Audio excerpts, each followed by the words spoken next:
नमस्कार। आप सभी का हमारे चैनल जय गुरुदेव उत्तराखंड में एक बार फिर से बहुत बहुत स्वागत है। आज का ये विशेषांक सभी दर्शकों के लिए बहुत ही जानकारी भरा होने वाला है, तो आइए बिना समय व्यर्थ किए हुए लेकर चलते हैं आपको आज के अद्भुत विशेषांक की ओर। आज का ये विशेषांक बहुत ही अद्भुत होने वाला है।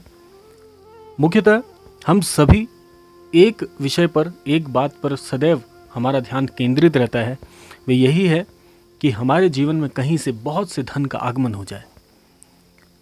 हम सभी लगभग इस विश्व में सभी जन मुख्यतः ऐसा ही सोचते हैं कि यदि हमारे पास धन की अधिकता हो जाए या धन आ जाए कहीं से, तो हम अपने जीवन में सारे सुख सुविधाओं का आनंद तो लेंगे ही, साथ साथ में हम दूसरों की मदद भी करेंगे उस कार्य से, और इत्यादि इत्यादि बहुत से प्रश्न हमारे मन में इसी संदर्भ में उठते हैं।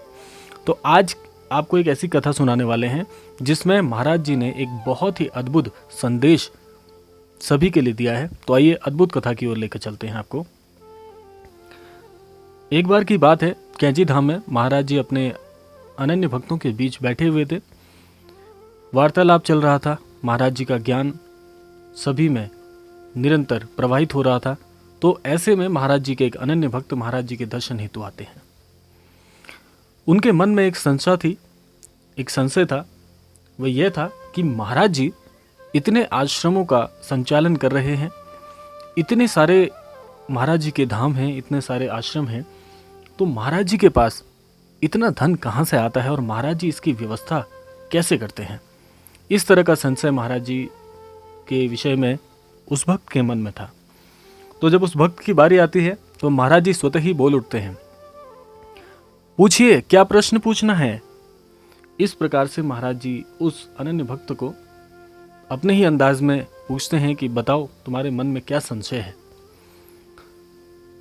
तो ऐसे महाराज जी जब कहते हैं तो महाराज जी से यही प्रश्न भक्त करता है कि महाराज जी इतने आश्रमों में, इतने जो आपके धाम हैं, इनका संचालन इतने सुचारू ढंग से कैसे होता है, धन की व्यवस्था कैसे होती है।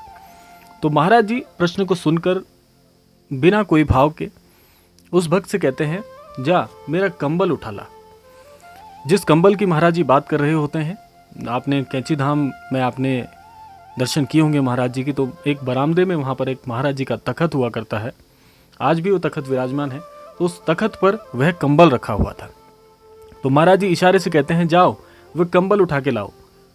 तो महाराज जी की आज्ञा का पालन होता है। वे भक्त महाराज जी का कंबल जैसे ही तखत पर से उठाते हैं तो वे देखते हैं कि वहां पर असंख्य धन का भंडार, अलग अलग किस्म के नोट, देश विदेश की जो भी धन की व्यवस्थाएं होती हैं, जैसे हमारे यहाँ रुपया चलता है उसी प्रकार से अलग अलग देशों में रुपए की व्यवस्था अलग अलग प्रकार की होती है। जैसे डॉलर होते हैं और इसके अलावा अन्य अन्य करेंसी होती है देशों में। तो ऐसे ही देश विदेश के अलग अलग नोट वहाँ पर असंख्य संख्या में, जिन्हें गिना नहीं जा सकता, असंख्य नोट वहाँ पर पड़े होते हैं। तो इस प्रकार से जब वह भक्त देखता है तो उसके मन का संशय स्वतः ही दूर हो जाता है और उसे एक बात समझ में आती है कि महाराज जी अंतर्यामी है, महाराज जी के लिए धन कोई महत्व नहीं रखता। इसके पश्चात महाराज जी को वे नमन करता है। अनन्य भक्त जो आते हैं वहाँ पर वे नमन करते हैं और महाराज जी से जैसे उन्हें स्वतः ही उनका उत्तर प्राप्त हो गया हो, ऐसा उनके मन में भाव आता है और वो महाराज जी को नमन करके महाराज जी का आशीर्वाद पाकर अपने गंतव्य को रवाना हो जाते हैं। अब इस कथा से या इस संदर्भ में या ये घटना महाराज जी ने क्यों दिखाई, अगर इसकी गहराई को यदि हम समझते हैं तो हमारे भी मन के कई संशय, कई प्रश्न स्वतः ही दूर हो जाते हैं। महाराज जी ने ये घटना, महाराज जी चाहते तो बताकर भी उस भक्त को संतुष्ट कर सकते थे, लेकिन महाराज जी ने ये घटना क्यों की, अगर हम इसकी गहराई तक जाते हैं तो महाराज जी इस घटना को जब अंजाम देते हैं तो सीधा सीधा एक सीख हमें इस घटना से मिलती है। वे यही है कि धन जो होता है वे केवल व्यवस्थाओं को चलाने के लिए होता है। अपने मन में, अपनी बुद्धि में, अपने भाव में धन को कभी हावी नहीं होने देना चाहिए।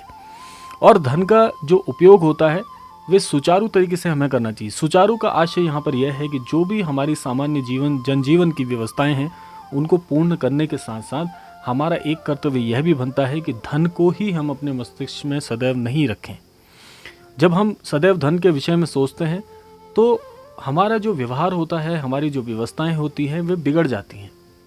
बिगड़ इसलिए जाती हैं क्योंकि यदि हम सदैव धन को अपने मस्तिष्क में रखेंगे तो हम केवल धन कमाने के लिए कार्य करेंगे, और धन के अलावा भी इस जीवन में बहुत कुछ है। बहुत कुछ इस प्रकार भी है कि धन के अलावा हमें अपने व्यवहार में, हमारे अपने विचारों में ईश्वर के प्रति और दूसरों के प्रति हमें सदैव सहयोगपूर्ण होना चाहिए। क्योंकि यदि धन की अधिकता भी आ जाती है तो धन की अधिकता यदि आपके पास है तो आपको दूसरों की सहायता में उस धन का इस्तेमाल करना चाहिए। जहाँ पर हमारा सनातन धर्म भी इसमें बहुत कुछ अपना प्रकाश डालते हैं। सनातन धर्म में सदैव कहा गया है, यदि आपके पास धन की प्रचुर मात्रा है तो उस धन को आप दूसरों के सहयोग में लगाइए, दूसरों की सहायतार्थ उस कार्य को करिए, सहायतार्थ उस धन का प्रयोग कीजिए। तो आपका जो धन है वह बहुत ही जनों को संतुष्ट भी करेगा, बहुत से लोगों की परेशानियों को दूर करेगा, और आपको धन के अलावा भी दूसरों का आशीर्वाद प्राप्त होगा। और इस जीवन में जिसके सर पर आशीर्वाद है ईश्वर का, उसके गुरुजनों का, अन्य जनों का, तो वह सदैव सफलता की श्रेणी में आता है ऐसा मनुष्य। और इसके अलावा हमें जो है दूसरों की सहायतार्थ कार्य करने से मन में एक ऐसा संतोष, एक ऐसी ऊर्जा हमें प्राप्त होती है जो धन से हम कभी भी नहीं कमा सकते।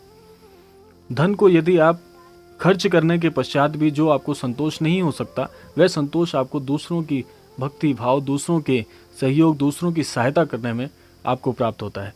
और जब दूसरों की दुआएं, दूसरों की आशीर्वाद और दूसरों की अच्छी कामनाएं आपके साथ होती हैं तो निश्चित तौर पर आप सफलता के ऐसे आयाम तक पहुंच जाते हैं जहां पर धन से आप नहीं पहुंच सकते, धन को खर्च करने के पश्चात नहीं पहुंच सकते। तो इस कथा से, इस वृतांत से आपको एक ही सीख मिलती है कि धन को सदैव मस्तिष्क में ना रखते हुए सदैव दूसरों की सहायतार्थ विषय में सोचें, दूसरों को कैसे सहयोग करें इस विषय पर सोचें।